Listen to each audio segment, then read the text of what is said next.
ഇപ്പോൾ രമേശ് ചെന്നിത്തല മാധ്യമങ്ങൾ കാണുന്നു അതിൻ്റെ തത്സമയ സംപ്രേഷണത്തിലേക്ക്. അത് ഒഴിവാക്കിയത് എന്ന സംശയം ബലപ്പെട്ട് വരികയാണ്. എന്തിനാണ് ഇത്തരം കാര്യങ്ങൾ ചെയ്യുന്നത്? വയനാട് ദുരന്തവുമായി ബന്ധപ്പെട്ട് ജനങ്ങൾക്ക് ആശ്വാസം എത്തിക്കാൻ എല്ലാവരും മറന്ന് സഹായിച്ച കാര്യമാണ്. അതിനകത്ത് രാഷ്ട്രീയമില്ല, മറ്റൊരു ചിന്താഗതിയുമില്ലായിരുന്നു.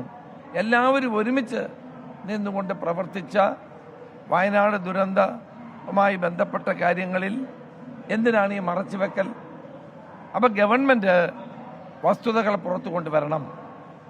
എന്താണ് ഇതുമായി ബന്ധപ്പെട്ട് ഹൈക്കോടതിയിൽ സമർപ്പിച്ച അഫിഡവിറ്റ് എന്താണ് എന്ന് പുറത്തു വരണം. ആക്ച്വൽസ് എന്ന് പറയുന്നത് എന്താണെന്ന് പുറത്തു വരണം. കൂടുതൽ കേന്ദ്ര സഹായം കിട്ടാൻ നമുക്ക് യോജിച്ച സമ്മർദ്ദവുമായി മുന്നോട്ട് പോകണം. പ്രതിപക്ഷത്തെ കൂടി വിശ്വാസത്തിലെടുത്തുകൊണ്ട് മുന്നോട്ട് പോകാൻ ഗവൺമെൻറ് തയ്യാറാകണം. ഇതൊന്നും ചെയ്യാതെ ഇപ്പോൾ പുറത്തു വന്നിരിക്കുന്ന കണക്കുകൾ വലിയ തോതിലുള്ള ആശങ്ക ഉയർത്തുന്നതാണ്. കള്ളക്കണക്കാണോ കേന്ദ്ര ഫണ്ട് കിട്ടാനുള്ള ഉപായം? അല്ല, അങ്ങനെ കള്ളക്കണക്ക് കൊടുത്താൽ അവർക്ക് ബോധ്യപ്പെടില്ലേ? നമുക്ക് കൂടുതൽ പണം പുനരധിവാസത്തിനും ദുരന്ത നിവാരണത്തിനും അനിവാര്യമാണ് എന്ന് കാണിച്ചുകൊണ്ടുള്ള ഒരു മെമ്മോറാണ്ടം വേണം കൊടുക്കാൻ. അങ്ങനെ കൊടുത്തപ്പോഴെല്ലാം ആ സഹായം കിട്ടിയിട്ടുണ്ട്. അതിനു പകരം യാഥാർത്ഥ്യബോധമില്ലാത്ത കണക്കുകൾ അവതരിപ്പിക്കുന്നത് എത്രമാത്രം ശരിയാണ് എന്ന് ആലോചിക്കണം.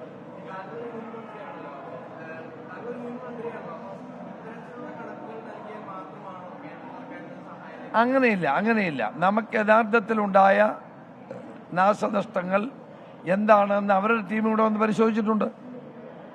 കേന്ദ്രത്തിൻ്റെ ടീം വന്നിട്ടുണ്ട്. പിന്നെ ദുരന്ത നിവാരണവുമായി ബന്ധപ്പെട്ട നോംസ് ഉണ്ട്. ആ നോംസും ഈ കേന്ദ്ര ഗവൺമെൻറ് സംഘം വന്ന പരിശോധനയും നടത്തി ഇവിടുന്ന് കിട്ടുന്ന മെമ്മോറാണ്ടവും പരിശോധിച്ചാണ് തുക നിശ്ചയിക്കുന്നത്. അപ്പോൾ ഇങ്ങനെ ഒരു കണക്ക് കൊടുത്തതിൻ്റെ അർത്ഥം എനിക്ക് മനസ്സിലാവുന്നില്ല. ഏറ്റവും പ്രധാനപ്പെട്ട ആ റിപ്പോർട്ടിൽ ആക്ച്വൽസ് ചിലവാക്കിയത്, ആക്ച്വൽസ് എന്ന് പറഞ്ഞ അർത്ഥം എന്താണ്? അതാണ് വ്യക്തമാകേണ്ടത്.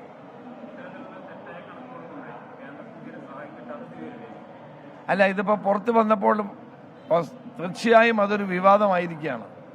ഇത് മാധ്യമങ്ങളിലൂടെ വാർത്തകൾ പുറത്തു വരികയും വിവാദമാവുകയും ചെയ്ത സാഹചര്യത്തിൽ അത് കേരളത്തിന് ന്യായമായി കിട്ടേണ്ട തുക ബാധിക്കാൻ പാടില്ല എന്നുള്ളത് കൊണ്ടാണ് ഞാനിത് ഗവൺമെൻറ് വ്യക്തമാക്കണമെന്ന് പറയാൻ കാരണം പുനരധിവാസത്തിനും അവിടുത്തെ ജനങ്ങളുടെ സഹായത്തിനും വേണ്ടി കേന്ദ്രത്തിൻ്റെ പണം കിട്ടണം. അതിനൊന്നും ആർക്കും തർക്കമില്ല.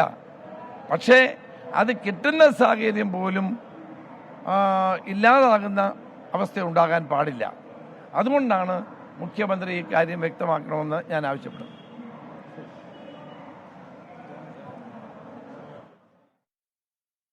രമേശ് ചെന്നിത്തല മാധ്യമങ്ങളോട് സംസാരിക്കുകയായിരുന്നു.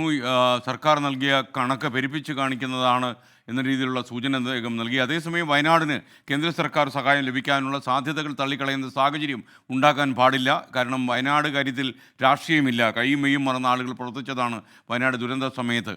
അതുകൊണ്ട് തന്നെ ഈ ഒരുപാട് ആളുകൾക്ക് വയനാടിനെ പ്രദർശിപ്പിക്കണമെങ്കിൽ കോടികൾ വേണം, കോടികൾ. ഈ കോടികളൊക്കെ നമുക്ക് എടുക്കാനുള്ള ശേഷി നമുക്കില്ല. അതുകൊണ്ട് തന്നെ കേന്ദ്ര സഹായം അത്യാവശ്യമാണ്. സർക്കാരാണ് ഈ കാര്യത്തിൽ ഒരുപടി കൂടി മുന്നോട്ട് പോകേണ്ടത് എന്ന് ഞാൻ വിശ്വസിക്കുന്നു. കാര്യം എപ്പോഴും ടോട്ടൽ എസ്റ്റിമേറ്റ് സമർപ്പിക്കുമ്പോൾ കുറച്ച് കൂട്ടി സമർപ്പിക്കുന്ന രീതികളുണ്ടെങ്കിലും ചില കാര്യങ്ങളിൽ ഓവർ ചിലവെഴുതി കാണിച്ചാൽ അവർ കൂടി ഇവിടെ ഒന്ന് അന്വേഷണമൊക്കെ നടത്തി പോയതാണ്.